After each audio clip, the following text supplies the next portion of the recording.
think this is a game? It's not a game. It's HowDoWeHuman. It's a podcast. You know, you clicked on it. You thought you clicked on a game? Yeah, are you stupid? Are you dumb? If you are, you're in the right place. Absolutely. We welcome you with open arms. It's HowDoWeHuman, the podcast where we overanalyze all of the weird and uncomfortable micro moments in life. It me, one of your hosts, Evan Cox. And it me, one of your hosts, Chris Spinning. And if you didn't like that intro, we say, sorry. Because that's a game. That's a game. But we don't want to make a monopoly on apologies around here. That would cause us trouble. We don't want to cause us trouble. But I have uno more thing to say. And that's Chris.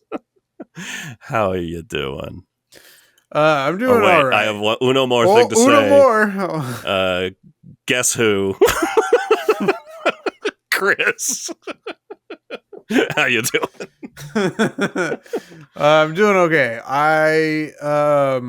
After the LA wildfires, my bank was closed for a little while. No. And so my building's washers and dryers require, I said that there's plural, but there's one of each that we all have to share. But they still require coins to get them to operate. The worst. And so when my bank was closed, I had to go into the neighboring city of La Cañada, Flint Ridge, which is a bougier suburb, and is quite nice. But I went to the bank over there, and I was like, hey, I need to withdraw some quarters. And the teller was like, oh, yes, I've been trying to get rid of these quarters. You know, I said, I usually get $40 at a time. That'll cover us for a couple months for laundry. And she was like, do you want more than that? Because like I've been trying to get rid of these. Are you offering to just give it to me? Yeah, exactly. Then yes. But I stuck with just the 40, and I was like, wow, what a delightful experience in this That's a rarity. Bougie area and in a bank. Like all sorts of things were firing on all cylinders. Pass the vibe check. Absolutely. Ultimately we use all of these quarters, and it's time to get more quarters again. I go now to find that my bank has reopened. So I head back in to my local bank post fires. Walk on up there. I'd like to withdraw $40 worth of quarters. And the teller goes, okay. And then turns to another teller and is like, I need quarters. And then that teller is like, oh, you got to get, Jerry to get you the quarters. And this is a long process to get quarters. There is no overwhelming feeling of gratitude that I have come in and gone to the bank and asked them for my money. It's a big ordeal. We got to get multiple people back there. Got to open the vault with multiple workers for security protocols to get my $40 in quarters. Oh, God. And it was like they apologized. They were like, oh, sorry. Thank you for waiting, all this stuff. But I don't know if I should just go out of my way to go to the La Cañada Bank, or if I was there on sort of a fluke, and it would be the same situation if I were to go back again. I don't know. I think you have to go back once. Yeah. I gotta and if it happens do some again, more tests. Yeah. Hey, that's my new bank. Yeah. Exactly. You bougie now. Yeah. I mean, bougie for quarters. There's no doubt that my taste is bougie. Right. But as the teller can see when they pull up my account, my financials are not as bougie as my taste. So that there is a bit of a discrepancy there. Can I have $40 in quarters? Sir, that's 80% of your current personal wealth. Are you sure? Did I stutter? I need to do laundry. I don't miss that. I'm currently living in a place with no quarters involved, and it fucking rules. Yeah, And you mentioned that, and I had a little like be. panic of like, God, what if I live in a place again where I need to get quarters all the fucking time? I know. I lived. It. My time in LA, first place I lived, didn't need quarters. It was in-unit washer dryer. Second place I lived, needed quarters. Third place I lived, we're back to in-unit washer dryer. And now this place, number 4, back to needing quarters. I've always needed quarters, except in the middle when I moved to Long Beach in the first place.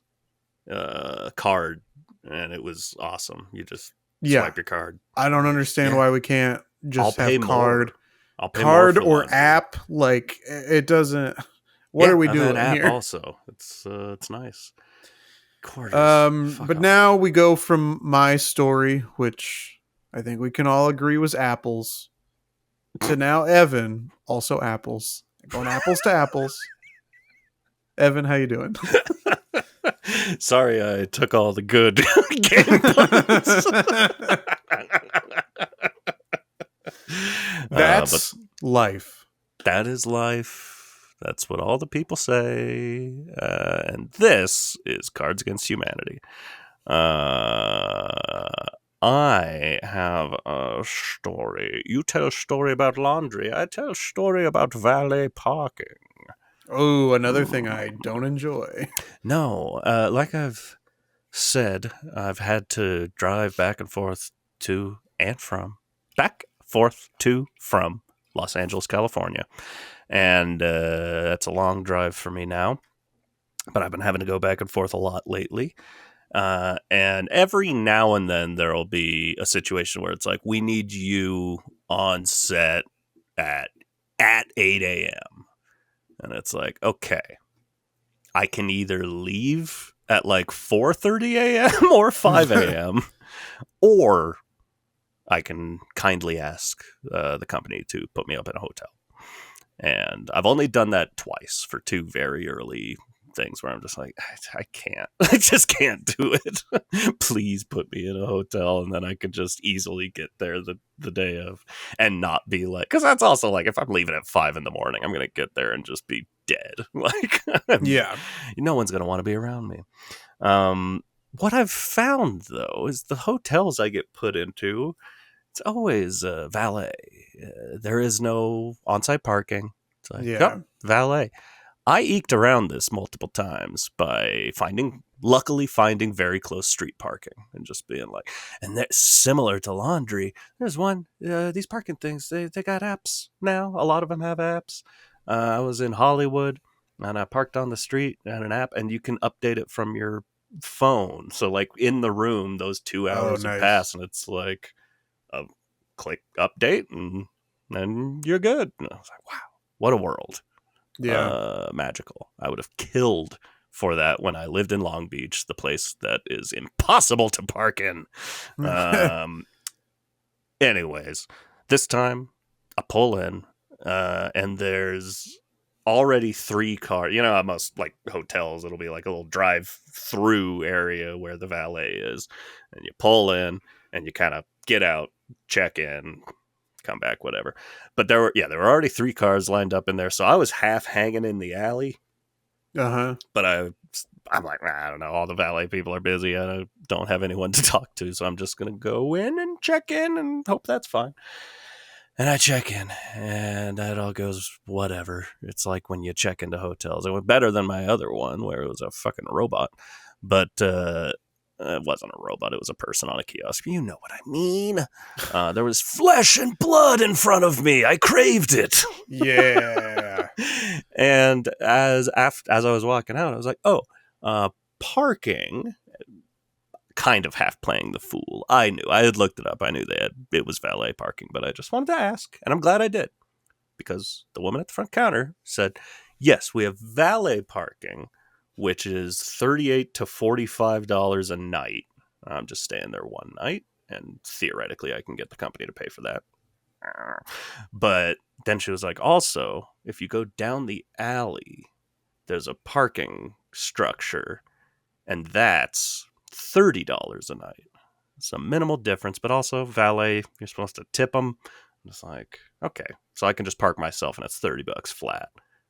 I'm going to do that. Because I'd also just, when I have to do something early, I don't want to get up early and then be like, okay, valet, go get my car. And I don't know how long that's going to take. Hopefully not long, but sometimes it's a bit of a wait. Long story short. Long story long. I parked. But as I was leaving the hotel to get to my car to pull out from my valet spot and go park in there, one of the valet guys caught me. I was like, hey, you need your car valet parked? And instead of, I didn't know how far away this parking structure was or whatever. My instinct kicked in, which when I'm caught in a situation like that is to essentially say, I gotta go. I'll be right back. I don't know why I said that, but I was just like, he's like, oh, were you trying to valet park? I was like, yes, but I got to get out of here real quick. I'll be back in a bit. And I immediately, like, well, that's a lie. That's going to just fall the fuck apart immediately. But I pull out and I go, and it's like that parking structure is literally right there, just right across the alley. So I leave, I go park there, pay for it with the app, and then I'm like creeping back in, yeah. Walking past the valet, nobody's out there. I'm like, fuck yeah, I made it. And then I walk inside, and that valet guy's standing right there. This is like, walk past. I hated it. I hate valet parking, but this was worse. Not valet parking might have been worse in this scenario. Yeah, I also do not like valet parking.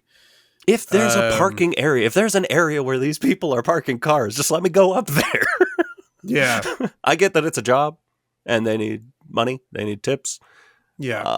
And if I do valet park, I'll tip. But I don't want someone else driving my car. Yeah. No, I'm Get out with of there. you. It's a fucking mess. I know we got to talk about games here in a little bit, but I did go see a show at the Pantages Theater last week, and like almost every lot is one of two things, and it's either valet or it's like a tiny lot that to me, like I don't know why, because I don't fully feel this way about parking on the street. Mm-hmm. But there are just some lots where I'm like, you're like, parking here will be my car will get broken into or stolen if I park right here. Sure. And I'll have to pay the lot an insane high number of quarters. Yes. But I ended up finding street parking, which it's the best. Was much better than trying to figure out how to avoid valet. When I worked in radio in Seattle, and I'd have to shoot like promotional videos outside of concerts, like just get footage of fans and shit in line. Yeah. And it's like I'd have to park there, it'd be at the old not Space Needle, old Key Arena, anything like that. And it's just like, oh, it's a Lady Gaga concert. To park anywhere near here, minimum is $50. Yeah. I mean, I'm broke now, but I was fucking broke at the time. I'm like, so I have to pay the $50 and then you'll reimburse me, but it'll take like 2 or 3 weeks. Yep. Okay, cool. Okay. It's the worst. But this episode's not about parking. But also, I can't believe we didn't talk about your Pantages experience. But that's not what we're talking about today. Maybe we'll talk about it next episode. Oh, man. I was just so excited to talk about quarters. Quarters comes first. Yeah. We gotta talk game nights. I don't even think I said that in the intro. I might have missed that specifically. We may have missed that, but game nights. You saw it when you clicked on the episode. Yeah, this is about game nights. If you clicked on this episode just blindly, and have let it play for the last 15 minutes. These guys talk weird. Monopoly. Clue. Why did that guy refer to each of them as apples?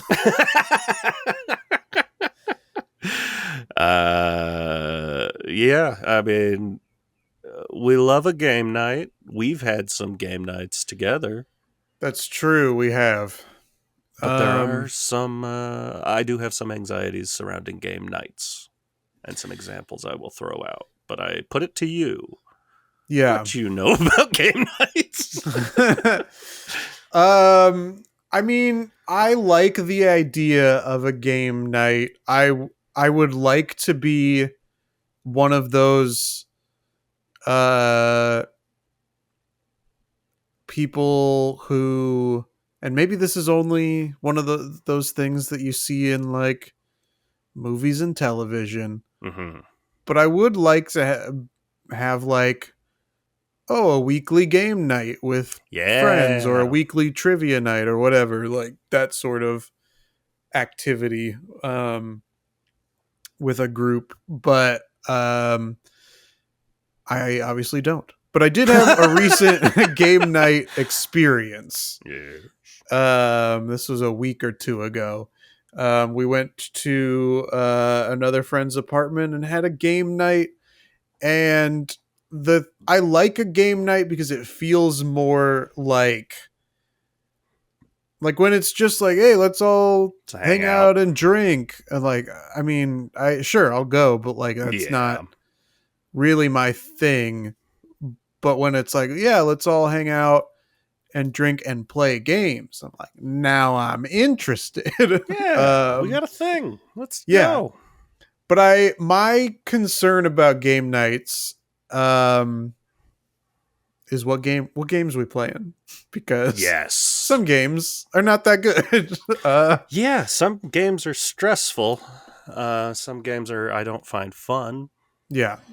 And the game also depends, and this is a side of hosting a game night, the game you play can depend on the group of people that you invited. Like, is this group of people gonna like get in a fight playing Risk? Sure. I don't know.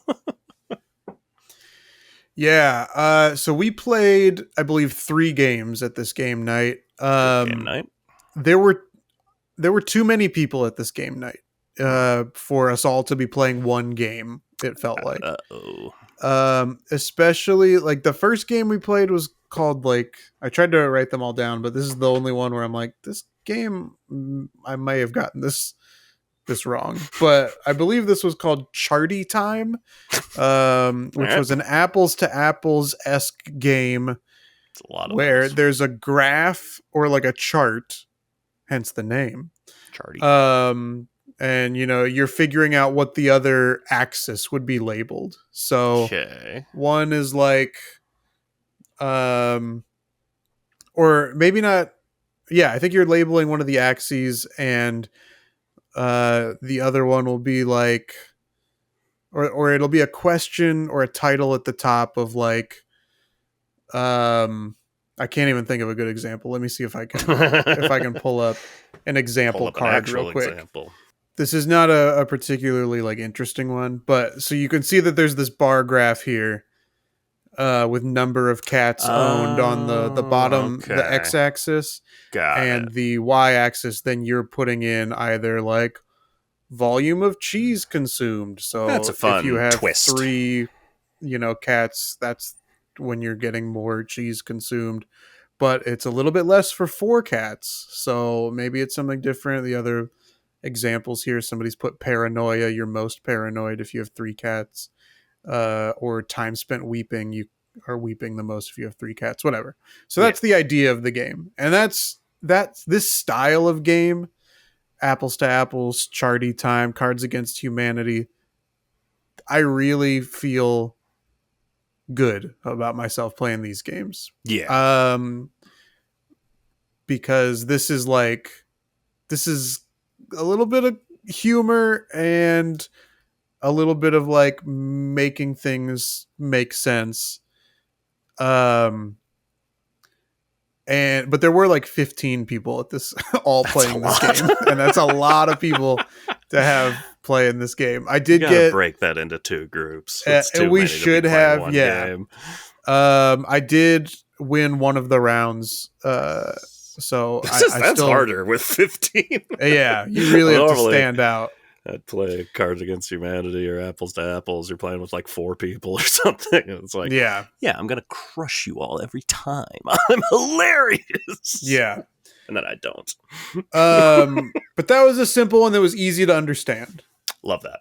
The next game we play, a couple people leave, so now there's a few less people at game night. But the next game we play is Taboo. Okay. Now, Taboo is a game that I have never played. At least Taboo is a game the best of my recollection. Am well aware of its existence, but I also had never played it. And I think I played it recently, but don't remember. Tell me how it goes. So I ask before we play, like, hey, how do you play this game? Mm-hmm. And everyone was like, you're going to see... First of all, the group, everybody in the circle gets divided into 2 teams, alternating, like every other person is your team member. Okay. So the 2 people directly next to you are not on your team. But one person picks a card, and there's the secret word or the password, or some of these other game shows use this same thing. There's a word that you're trying to get your team to say. Okay. There are a list of like 4 or 5 words or phrases that you cannot use. You have to get them to guess the word. When they guess it, you move to the next card, and you're trying to get as many points that way before the timer runs out. Right. And the people on either side of you are watching the card to make sure you don't say one of those phrases you can't say. And I was like, great, we can do this. Yeah. We couldn't do this because the teams were divided into men and women on either team. Okay. And no disrespect to my teammates, but we started this competition rough, where somebody just kind of looks at the card and goes, it's like, give me literally anything. But anyway, at one point, I think my word is deodorant that I have to get my team to guess. Okay. And, I'm trying to describe it without using the taboo words. And I pantomime it. And everybody goes, what the fuck? You can't do that! Hey, I've never played this game before, and you fuckers didn't tell me. The first time that you tell me a rule can't be shouted at me by 15 people. Yes. I've run into this problem also, so I feel for you. It's just like, that was a rough one to then be like, no, we're all still having a good time. Yeah. But the last game we played, and then I'll let you discuss your game night thoughts as well. But the last game we played was called You Laugh, You Drink. Oh. And this is a game, we didn't even have to get this game out of the box, and I was already like, I'm not going to like this. Yeah. This is my least favorite type of game. Yeah. Where the whole point is to do something crazy. Awful. You pick a card, and then you have to pick another person in the circle that you're targeting. I hate this. You have to make them laugh by doing whatever's on this card. Okay. And I think we only did one round, which was great because and then it was like, because the first one was, or in this first round, someone got one that was like, basically just like say this, and it was some like very outrageously lewd thing, and so everybody goes, you said testicles or whatever, like, and then they laugh. Mine was like, sing "Hey There Delilah," but replace Delilah with the person's name. I was like, whatever. Of all the things, I don't like this, but this isn't like... That's at least something with very strict rules. Yes. And then basically I chose someone named Delilah. Fuck. We get through... Well, you get to read it first and then choose who you're going to attack at least. So, because there are some that are like... There was one... After the first round, everybody was like, yeah, none of these are as funny as when that guy said testicles. So people just started looking through the cards to see if anything else was going to be worth continuing this game for. And there were things like, pretend to snort a line of coke off of your target's crotch. It's like, I'm not going to do I don't want to do this. No. But then there was one that was like, say this in an Australian accent, and nobody in the group could do an Australian accent. And I'm not saying that I can either, but I was like, this isn't going to be that hard. And so I looked at it and I said it, and they were all like, whoa, you can do accents? Here, do these other ones. And they hand me these other cards, and it's like, do a Jamaican accent, do an Indian accent. Of course. No. I don't want to be the party pooper, but I am not going to do this. And so I didn't. And everyone was like, okay. But yeah, those games where it's like, do something crazy, that I can't stand those games. No, that sounds terrible. It does bring a question to me, though, because I thought this was going to a slightly different place. And now I'm wondering, because I'm not even sure for myself, which would be better or worse for you. That, where you're given a card and it says, do this silly, crazy thing or whatever. Yeah. And try to make that person laugh. Or it's just your turn. You get paired up with a person and you can do whatever you want. You just have to try to make that person laugh. I would much rather have the card. I don't. Too. Even though the card sounds like it would suck. Both of those options suck, right? Like, I'm not a game. I'm not somebody on friggin' a Smosh just going out there being crazy. You may think you've seen us on Smosh. That's not us. That's not us. So I at least prefer the prompt of the card, but like, just in general, I just don't enjoy that style of game. Yeah. I prefer things that are like more skill based or knowledge based, instead of just like, who's a wild and crazy guy?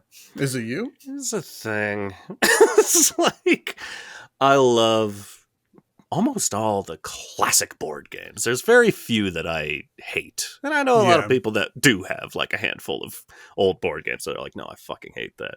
I tried playing Yahtzee with Jocelyn like a year ago, and she's like, I hate this game. She had never played it before. She's like, this sucks. I Yahtzee's a great one. Love Yahtzee. It did not go well. But independent games became very popular, and there was a small rash of like very successful and very good independently made games. Or I don't know if they're all independently made, but higher profile, non-Milton Bradley board games, such as Settlers of Catan or Ticket to Ride or any of this, just very popular games that are like, I've played them and they are very good games, well thought out. For every one of those, there is like 2,000 or 3,000 hastily put together games that sound like they might be fun and aren't. And the numbers are not good. When you go to a game night, there's a good chance you're going to be playing one of these. I had a situation at a game night similar where it's like, okay, we're just going to show up. We're not the host. They're going to choose what games we're playing. They didn't tell us what games we're playing. Let's just go. And we played some fun games. Probably the same. We probably played 3. Nice. And one of them, I don't remember the name of, but it's something to do with bunnies, a la exploding kittens, etc. You know, this was a trend. Okay. It was something to do with bunnies. And we're playing the game. And it's like you've got these... You do something and it gets you a carrot card, so you hold the carrot card. You know, like a lot of games will have that where it's like there's the main thing, you're going around the board, you got to do this and that, whatever, and you're trying to get the most points, but also collect all these carrot cards, and that's another way to win or whatever. And so it's just one of those games where, like, off the bat, I'm not doing well. I'd never heard of this game, never played this game, and to me, it felt like we started playing it a little fast for how quickly we went through the rules. We're very rule-happy people. And so I'm like, oh, I'm going to go for these fucking carrot cards, you know? No one else is going for these carrot cards. I'm going to go nuts on these carrot cards, and let's see what happens. I have no stake in this, just carrots. Yeah. So I got a fucking handful of carrots. We get to the end of the game, and the winner, it just has absolutely nothing to do with carrots. Carrots never entered the equation. And I'm like, I have to have like heard the rules wrong or something. I'm like, and I got like heated. And these are like close friends of mine. It's not like I was a stranger in the room just being like, what the fuck? But I was like, am I the only one seeing this, that the carrots were completely fucking pointless? And it seemed like I was. Everyone else was like, I don't know. It was a fun game. I'm like, this game is fucking bullshit. I got really mad about it. I hate that stuff. Yeah. Like, your game needs to be concrete before it hits the shelves. Yeah. Don't make me collect carrots for nothing. I know, when I played Ticket to Ride, I think I misunderstood a little bit of what the purpose was, where, like, it seems like the way to win is to build the longest routes. Yeah. But I built, like, I was more in, like, urban planning mode of, like, oh my God, I got the best, most efficient system around this little corner of the board. Yeah. You want to go anywhere in here? I got you. That's wrong. To say, I had never played Risk as a youngin'. I know a lot of young boys who were friends of mine who grew up playing Risk with their families or whatever, and I never did. And we got Risk a while back. It ended up getting stolen because their car got broken into. And someone was like, I gotta play Risk. But when it's a game where the risk is the reward. When it's a game like that, where it's like, it's not a new game to everyone knows this game well, and you're like, I don't. Yeah. And you don't want to be just like, so go easy on me. I'm just like, I always go into it saying, like, just know I'm probably going to fuck some shit up. Right. And it's the same, where it's like, I think I got this. I got a handle on this. Oh, this is kind of fun. And everyone's just kind of like, no, you don't, you idiot, because you didn't do this. And I'm like, well, why the fuck am I here? Yeah. I'm just here so you guys can beat me. Like, yes. I don't have 20 years of strategy built up in this fucking game. I started today. Can I play you when you were 9? I think I'd kick your ass. But you mentioned being like the buzzkill or just like the mood. on a game night going sour.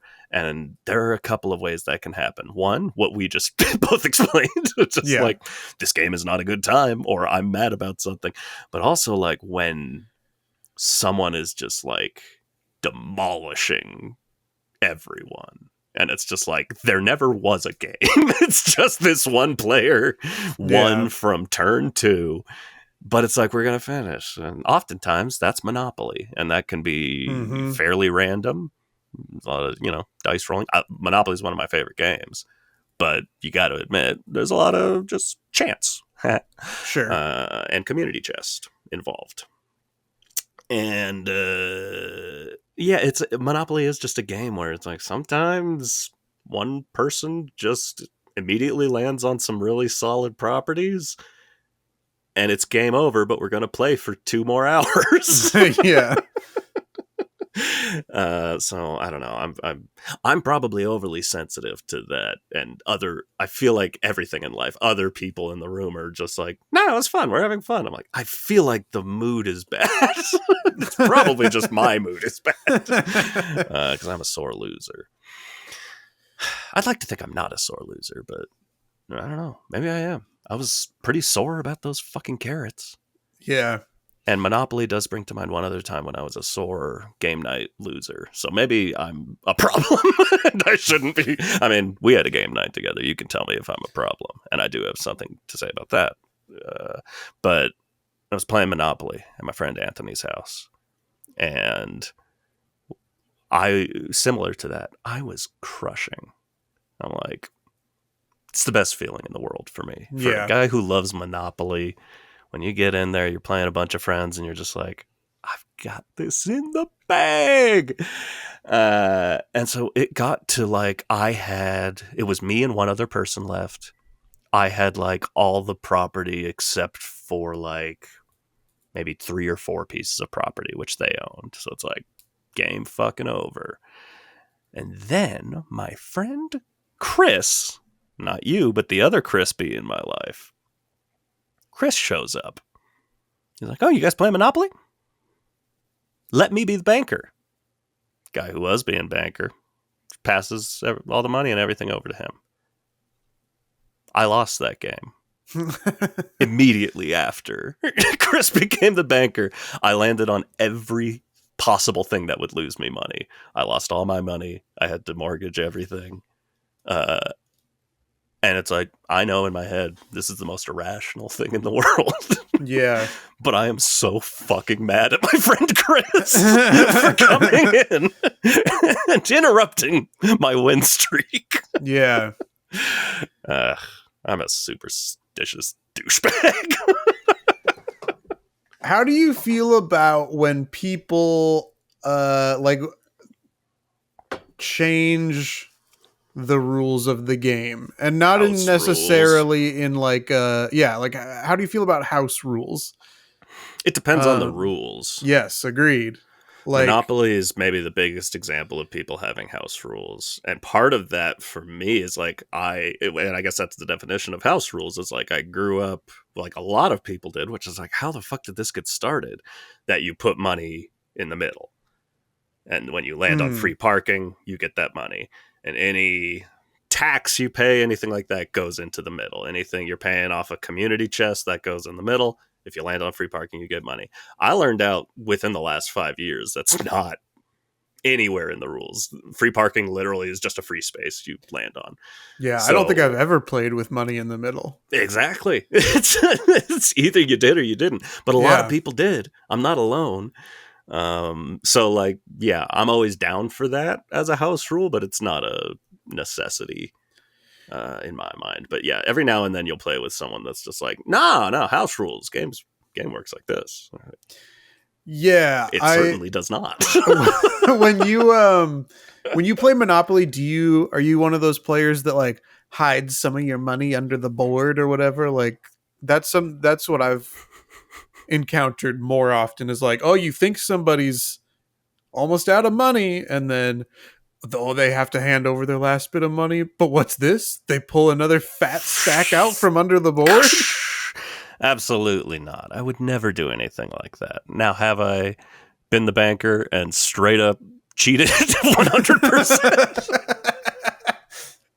And that's just a shifty giggliness in myself. Like, if I can just pull money out of here and nobody notices, that's very funny to me. I mean, it is like... I try not to cheat. I generally am not a cheater. That's one almost game more like a true representation of life. Absolutely. By doing that. More than the game life itself. Little tax for me. A house rule that I think has almost become the rule, as far as I know. The game Uno. Officially in the rules, you don't... I think two things are different in Uno than I think everybody else is familiar with. Where the draw 2 or draw 4, you can't like stack on them officially in the rules. And if you don't have a card you can play, you just draw 1 and it moves to the next person. Right. Instead of drawing until you can play something. Yes. And I've always played where the draw 2 or draw 4 is stackable. I mean, in a specific metric. Like you can't play a +2 of a color on a wild +4 for a different color, like stuff like that. There's a little bit of limitation on it, but yeah, the idea that you can never play another one of those on one of those, you have to play a number or a wild is like, yeah. And that's the same with the Monopoly thing for me. I'm like, what's the origin of that? We should probably investigate this. Yeah, we should the origin investigate of some of these house rules are. Where the fuck they come from? Because as opposed to Monopoly, the constant drawing of cards. Like it never even occurred to me that you would only draw 1 and then move along. But as opposed to Monopoly, where I'm like, there are a lot of people that grew up playing that way. Everyone, fucking everyone that's ever played Uno has played by those rules. Yeah. Why? What happened? Did the rules change? I don't know. We'll have to investigate. Stupid. Oh, Lordy. The other house rule that I've come across sometimes, and it generally gets shut down. So this is like on a much lower scale, but playing like an apples to apples, Cards Against Humanity, Charty Time type of game. Yeah. Some people play under the rules of like, well, once you read what I've put down, I'm allowed to make my case for why that's right. No. I do not care for that at all. Absolutely. You played that card, that's what it is. Yeah. Did it work? Or not? At least apples to always apples gets shut down when I have done it, but inevitably somebody will always bring it up. Weird. Yeah. No, like Cards Against Humanity and apples to apples. Normally, I've always played. You put the cards in the middle and they shuffle them up. Like nobody knows whose cards these are. Exactly. You shouldn't have a chance to be like, no. Yeah, you don't get to argue your case. Yeah. That type of game, I do enjoy playing them, but it feels like they've really gotten played out because they made so many variants of them. And maybe this is just because I'm telling stories that are memorable, but I feel like I'm really coming off with someone who sucks to play games with. But that same group of friends, we were playing Cards Against Humanity one time. And I don't think I've ever admitted this. I'm not getting into specifics. Again, where it's anonymous, you put it in a shuffle. And Cards Against Humanity, if you've never played, you get a prompt. That's like, when I do I do blank, and your cards fill in the blank. And whatever's best or funniest or whatever the person choosing decides is their barometer. Yeah, knowing the judge is a huge part of those games. That's a huge part of the game, and that's part of what's fun about it. Except this time, I played something that was funny. Uh-huh. And then when it got read, everyone in the room went, "Oh!" Because I had accidentally stumbled upon something very personal and very painful. Oh, no. For this person that was the host. To the degree that people are going like, who played that? Oh my God. Like acting like it was this intentional, like, Right. fuck you. And I didn't admit it. Like no one admitted it. No one wanted to say anything. But the guy who was the one who read it was like, it's fine. It's fine. It's all good. And just picked a different one. It sucked. Oh, wow. And I'm still to this day not 100% positive what I accidentally touched upon. Do you remember some silly cards. Was played at all? No. Okay. I don't, but it was something worded like that, like it is personal. It's like, sure. As opposed to like, well, when Jimmy Fallon poops. Right. It's like, whenever I do this, I blank. Or when I think of this, I blank. Right. I fucked up, but I didn't. Like, how the fuck was I supposed to know? It sucked. Yeah. That's one of my worst gaming memories. Yeah, I mean that's fair. That's haunting. That's rough. I mean, hey, as mentioned, you and I have had a game night or two. Correct. We possibly had two.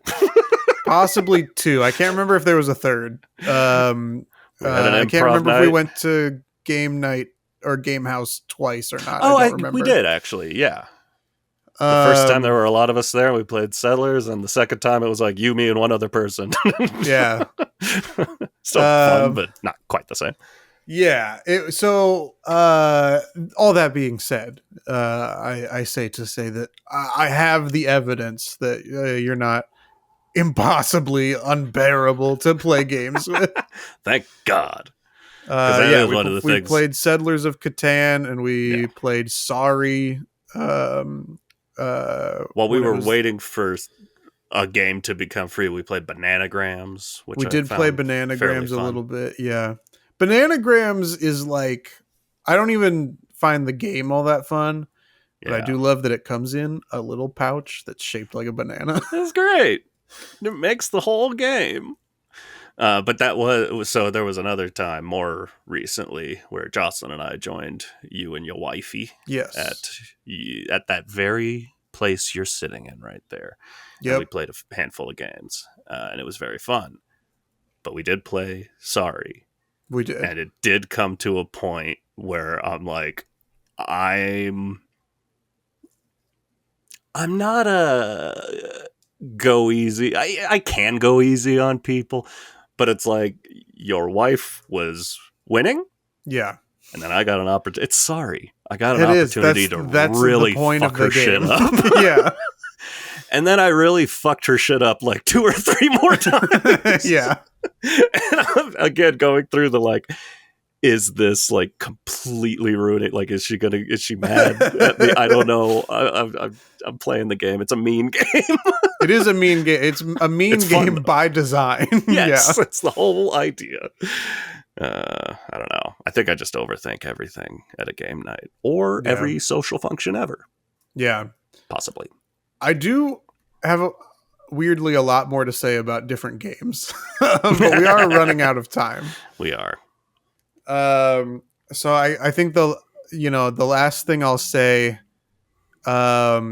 is we played, and I can't remember if it was called this or if it was one of the knockoff versions of this game, but when we were visiting some of her family, her extended family, my wife and I played a game of Secret Hitler. Yes, that is which is a game that's it's okay. I don't particularly. I wouldn't pick it over some other types of games. Yeah, Secret Hitler, Mafia. I really don't like Mafia.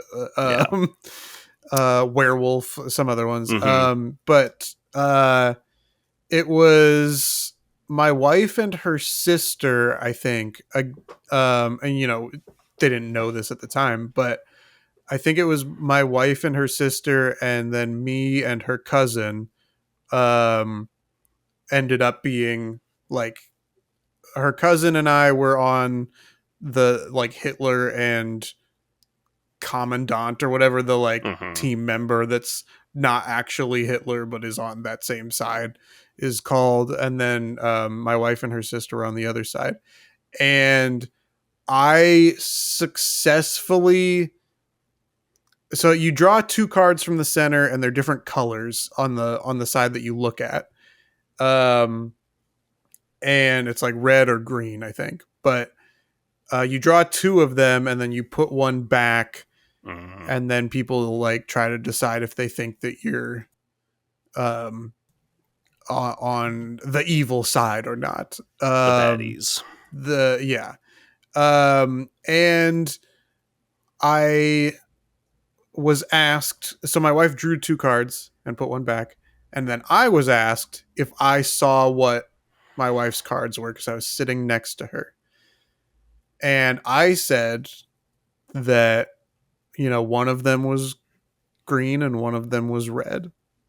Because that's what I thought I saw out of the corner of my eye.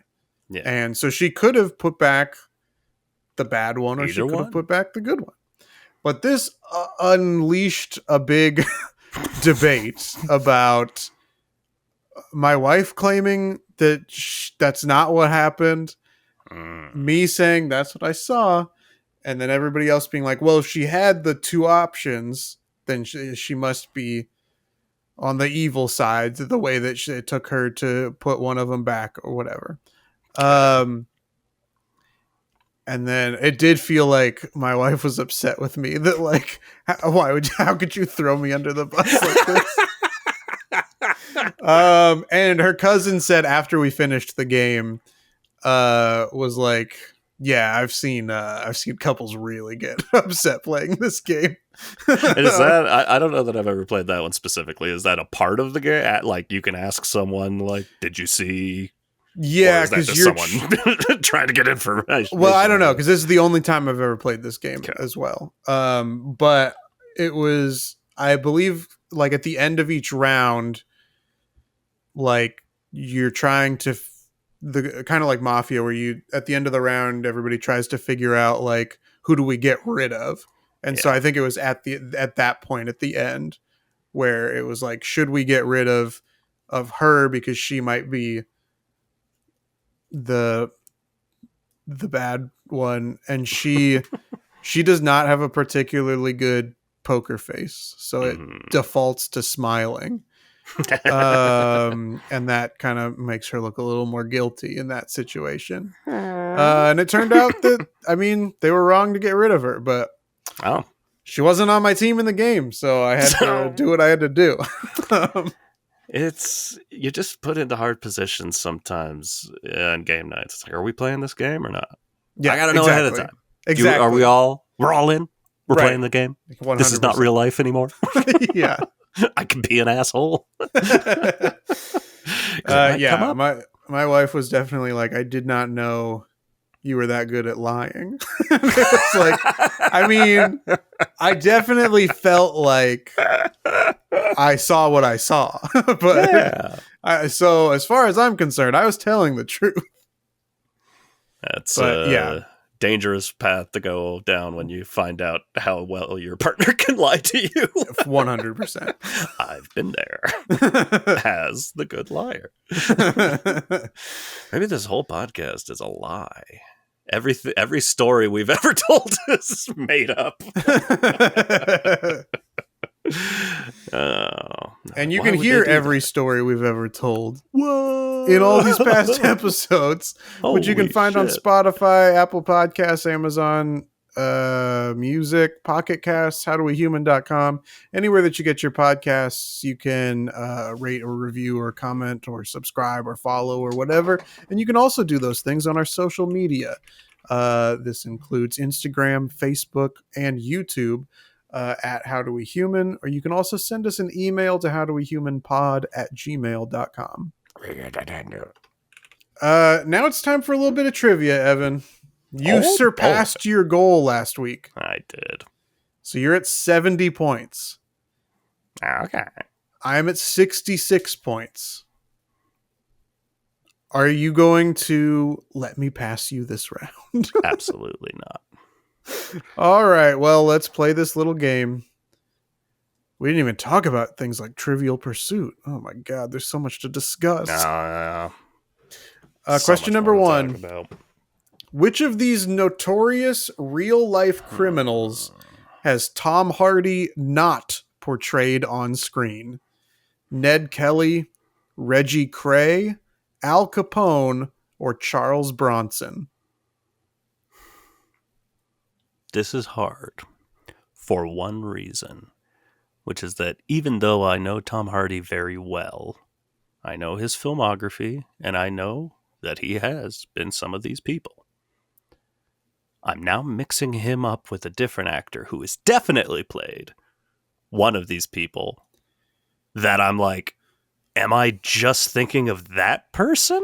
And Tom Hardy's never played them? And I may be in a similar situation to you. I think, honestly, depending on who we're thinking of. I'm surprised to say I think I only know one of these absolutely for sure. When initially I thought I absolutely knew. I have my answer. My answer is because I'm deciding that the actor who I may or may not be confusing him with, I'm going to decide that that's him, and I'm going to pick the other one. Oh, man, I hate this. I feel wrong. I'm going to say Ned Kelly. That's also what I'm picking. Oof, let's go. It was correct. Hey! So we did both get that correct. I was thinking of Stephen Graham, who plays Al Capone in Boardwalk Empire. I'm like, fuck, did Tom Hardy also play Al Capone at some point? Tom Hardy just feels like someone who would have played Al Capone. Absolutely. I was worried I was misremembering him as Charles Bronson. That's the only one I knew 100% for sure. I knew he was Charles Bronson. And the fact that I thought I knew it 100% made me think I was wrong. And that's how I was also going like, ah. All right.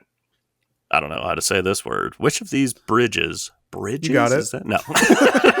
Which of these bridges is a bascule bridge? Bascule. Fourth Road Bridge, Brooklyn Bridge, Tower Bridge, or Golden Gate Bridge? I have no idea what this is. So, bascule bridge. I'm going to say blindly it's Tower Bridge. That's what I'm going to say too. Because I know Stephen Graham played Fourth Road Bridge. Yeah. It was Tower Bridge. We both got it. We're crushing it today.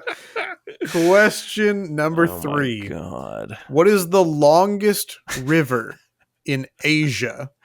The Ganges, the Tigris, the Yangtze, or the Mekong? Fuck. Asia. I realized I just said fuck Asia. That's not you did. Yeah, you did not what I meant to that. say. Now, to be clear, I only have to get one more to hit our cherished number. Oh my God, that's exciting. I'm probably wrong. In my mind, I have my answer. One or two of these are not in Asia, and I'm probably definitely wrong. I've landed on an answer. I'm going to say Yangtze. I'm going to say Ganges. Okay. And I was between Ganges and Tigris. I don't know if you were between something else as well. It was. Oh, you were correct, Evan. Pulling ahead again. Oh my God, that was stressful. The juice of which fruit is used to make perry? All my questions, I'm like, I don't know what this. That sentence means nothing to me. Yeah. The juice of which fruit is used to make perry? Perry for audio listeners.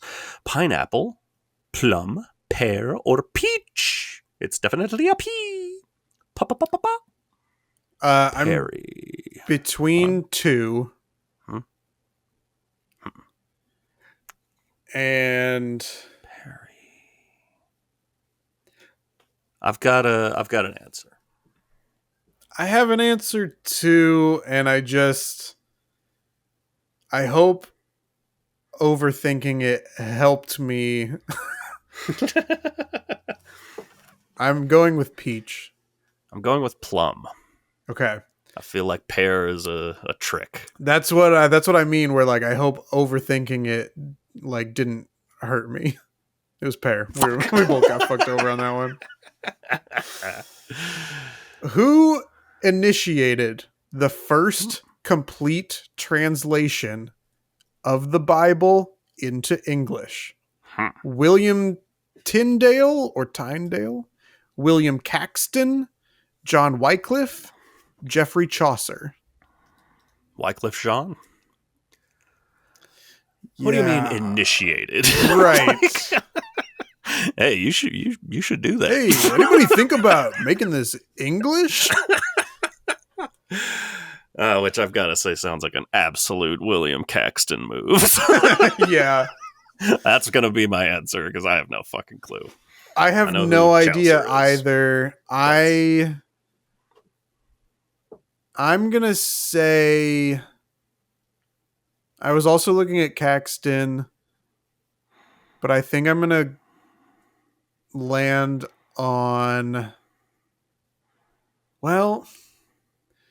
And here's where I've run into a problem because now I'm overthinking it. You've done it. There are 2 Williams on here. Does that mean that it's one of those Williams and they're trying to trick you? Come on, I William. don't know. Tell. Look, this is high stakes for me. I can't pass you, obviously. Obviously.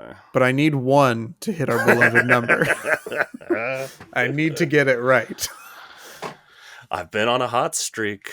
You have. I missed one this round. I don't think that I'll be able to catch you as we get to 100, which means we're both going to have had a race where we're at 100, and we will need to do the tiebreaker. I'm going with Wycliffe, and I don't know why. Cliff. But that was correct, and I land on the number 69.